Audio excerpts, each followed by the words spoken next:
Yo, what is up, my fellow DDP Yoga DDP disciples? What's going on? It's me, it's your host with the most, Michael D. Mullins, here on Michael Mullins Team DDP Yoga video blog, episode 13. We made it all the way to unlucky number 13. Hopefully, that's not a sign or anything like that. But I just want to check in with you guys for a little bit. I just finished a killer workout tonight. Feeling really good after getting back on track in the past few days since my my little sickness, my ear thing going on. But I wanted to touch base with you guys on some experiences I've had, plus touch base on that Robin O'Brien interview that was just up on Team DDP Yoga's radio show, DDP Yoga Radio. First things first, I want to talk to you guys because I talked to Dave Orth last night on the phone, and I was touching base on this. When you get off DDP Yoga for a while, some of you are probably going to notice, whether you're coming back after 2 years, 2 months, 2 weeks, or even like a few days. If you are so used to having that regimen of just doing it all the time, I took 2 weeks off due to my inner ear infection, and I came back, and I had set this goal for myself when I first came back. I said I'm going to do diamond cutter straight every day for 10 days. The first 10 days I'm going to do diamond cutter coming back, and I wasn't even able to get through one day. So I just want to touch base on that because you need to realize, or at least in my case, I don't know everything, I'm just telling you my experiences, that when you take time off like that, you're not going to come back to where you were. You're not going to come back to right where you were before you left. And that was a hard thing for my ego to check. I'm so used to doing diamond cutter, double black diamond, strength builder most nights, that when I had to come back and I tried doing diamond cutter and I couldn't even get to the push-ups, first of all, my body had been ravaged by being sick, and you know, I was weak. I had a really bad infection. I hadn't slept, so I'm sure that had a lot to do with it. But you need to realize that you're not going to come back to exactly where you were before you left. And you need to check that ego. And I just want to tell you guys, don't be afraid, because that's what Dave Orr said to me. He goes, man, if you can't start a diamond cutter, go back to energy. I mean, no one's going to yell at you for going back to energy if you're used to doing this. Nothing wrong with energy, but I was doing such advanced workouts. So having Dave say that to me and just say, you know, just check yourself at the door, check your ego at the door, go back to energy, build your way back up. That was my opening to say, okay, it's okay for me to start at the beginning and just get back to where I was. So that's what I did. I started with energy, and I'm keep rolling, and then I set a goal for myself to do all 5 workouts in all 11 workouts in 5 days, which I'm in the process of doing right now. But really, if you're where you need to be, it's not a race. It's not. You don't need to race to get to where you are. It's not. No one's judging you. No one's behind you yelling at you if you're not doing diamond cutter every night. Don't be afraid to go back to energy if you're not feeling it. Don't be afraid to start from scratch. You know, you're gonna get back to where you were. I had to take 2 weeks off. I was miserably sick. And I'm glad I went back to energy because I'm building myself back to where I need to be. So I started back in energy when I first started. I couldn't do diamond cutter when I first got back to it. My body was weak, and I noticed that I had a little trouble with energy getting that done. So don't freak out. Check your ego at the door. If you can't do something, don't force yourself. Dallas will be the first person to tell you work smarter, not harder all the time. If you know your body needs a rest, if your body can't handle something, don't be afraid to go back to the small workouts, the energies, the wake-ups. So just really realize that it's not all about quantity all the time. It's just quality all the time. It's just getting those workouts in. If you feel you can get something in, get it in. So check your ego at the door, or else I'm coming for you.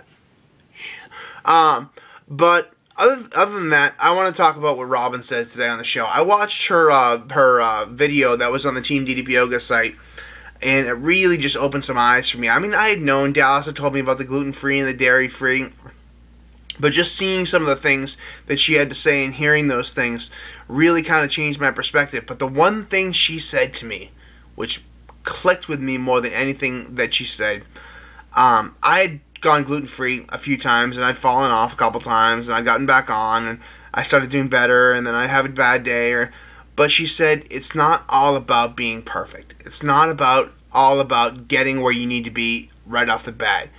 And that's what she told me. Progress is more important than anything. Changing little things at a time, and which I've been doing this whole time, ever since I've been a member of Team DDP Yoga. It's changing those little things. Maybe getting in a workout here, a workout there. That's better than not getting, not getting anything. You don't need to do 7 days of workouts a week to start. And that's the same thing with me with my gluten-free and my healthy eating. When I first started, I wouldn't even dream of having a salad. Thanks, Dallas, by the way. You've kind of forced me to get my vegetables in, which I've been so good, and I'm actually enjoying the vegetables I'm eating after being so dead set on not eating any vegetables. So that's one thing. I started getting more organic vegetables in. I'm getting my meats organic. Some days I'm going to fall off, but it's all progress, because where I was when I started is completely different man than I am today. When I first started, I'd hit the drive-thru, I'd hit Dunkin' Donuts, I'd hit Starbucks 3 or 4 times a day. Chinese food, anything that tasted like grease and fat fried up into a big ball of disgustingness, I would down in a heartbeat. Those KFC bowls, I call them the sadness bowls, because no one ever feels good after eating one of those KFC bowls. Or McDonald's, I call McDonald's good to the last bite. Sure, it's good while you're trying to town it down, but once you finish eating that thing, you feel like you're gonna freaking die. So I won't be caught dead eating some of that stuff anymore. And you know what? I might fall off the gluten-free, dairy-free every once in a while. I might have some cheese, or I might have something. But where I am now on my worst day is 10 times better than I ever was on my best day before. And I have to keep reminding myself that. And when Robin said that today, that really hit home, that it's not all about being perfect. You don't have to be perfect. I mean, in a perfect world, you could be, but it's making those progress, noticing those progress, and making that progress. I wouldn't be caught dead eating vegetables. My rule of thumb is if you're getting your food through a window, it's probably not a good idea. Don't go to the drive-thru. And just incorporating some of the healthy things you learned here on DDP Yoga, and incorporating a little at a time. You don't need to hit it all at once, just a little at a time, and you're going to get there. We're all going to get there, you know that. DDP said it a million times. So I find myself a lot of times, if I'm doing really well on the gluten-free, dairy-free thing, and I have a bad day, or I do make some poor choices and don't follow through with it, I find I fall off for a few days, and I'm like, okay, it kind of spirals and down, and you have to realize that you don't have to be perfect. One meal, one thing to eat isn't a whole month's worth of bad eating. 2 days isn't 2 weeks. Nip it in the bud where you need to be. Nip it in the bud. You don't have to be perfect, just get there. Incorporate little things in your diet at a time, and eventually you'll notice that your whole lifestyle has changed. So that's my token of advice today. That's what I found helped me a lot listening to Robin. I learned so much from that interview, and I learned so much from seeing that video that Dallas posted on the site. And honestly, my life has changed from seeing it. And I'm going to get her book. I just picked it up on Amazon.com tonight, so I'm excited to get that in the mail and read that. But like I said, it's not all about making all the changes all the time. Just make little changes at a time, and you'll get there. And if you make a bad choice, it's not a bad month, it's not a bad week, it's not a bad year, it's a bad choice. One bad choice. So keep that in mind. Don't let one bad choice become your downfall. Because, like Robin said, it's all about making progress. And all of us here on the DDP Yoga site, just for joining this site, has made progress, because we're somewhere where we wouldn't be if we didn't join the site, if we didn't do the workout, if we didn't change our lifestyle. So keep that in mind. I hope you guys are well. I don't want you to think that I'm coming across a know-it-all here, because I know, look at me, I'm not in the best shape myself, but I'm just sharing to you guys what works for me. And I'm not an expert. I'm not giving you guys clinical advice or anything like that. I'm just sharing my experience, and I'm hoping that my experiences might help a couple of you guys realize that we're all in this together, and we're all going through a lot of similar things. So just remember that. I hope you guys are well. I am awesome. I am always awesome. Positive mind, positive heart, positive attitude. Team DDP Yoga. I love you guys. Thank you so much for checking out my blog. Episode unlucky number 13 right here on DDPyoga.com. Michael D. Mullins, Tommy Boy. Bada boom, bada bang, bada bada bada bang.